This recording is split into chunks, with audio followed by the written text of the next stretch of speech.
Give me a knife.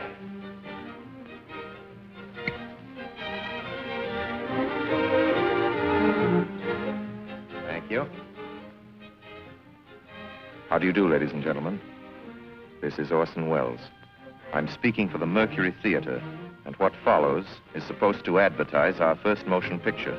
Citizen Kane is the title, and we hope it can correctly be called a coming attraction. It's certainly coming to this theater, and I think our Mercury actors make it an attraction. I'd like you to meet them. Speaking of attractions, well, the chorus girls are certainly an attraction, but frankly, ladies and gentlemen, we're just showing you the chorus girls for purposes of ballyhoo. It's pretty nice ballyhoo. But here's some of our real Mercury people. This is the first time you've seen most of them on the screen. Hey, give Joe a little light. Thanks. Now smile for the folks, Joe. Smile. Joseph Cotton, ladies and gentlemen. That's it. Joseph Cotton. I think you're going to see a lot of him. Here's Ruth Warwick, whom I know you love. Ruth. Look at the camera, Ruth. We caught Ruth with her hair up.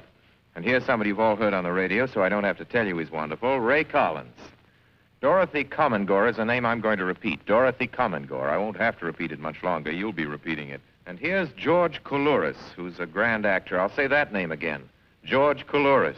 Watch it. Here comes Everett Sloane. Look out, Everett. Oops. Everett Sloane, ladies and gentlemen, he isn't necessarily a comedian. And here's one of the best actresses in the world, Agnes Moorehead. I've said a lot of nice things, but Erskine Sanford deserves some more. Erskine Sanford. So does Paul. Paul Stewart, everybody. Citizen Kane is a modern American story about a man called Kane, Charles Foster Kane. I don't know how to tell you about him. There's so many things to say. I'll turn you over instead to the characters in the picture. As you'll see, they feel very strongly on the subject. Charles Foster Kane is... Sure, he started the war. But do you think if it hadn't been for Mr. Kane, the United States would have the Panama Canal? Charles Foster Kane is nothing more or less than a communist. Kane, governor. Listen, when the voters of this state and Mrs. Kane learn what I found out about Mr. Kane and a certain little blondie named Susan Alexander, he couldn't be elected dog catcher. I'm going to skin Mr. Charles Foster Kane alive. I'm going to marry him next week at the White House. Emily, I hear you've been stepping out with Charlie Kane. Of course I love him.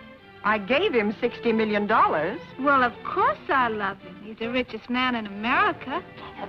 But all the girls say about him at first. But you know, I can't help but admire him. He's crazy. He's wonderful.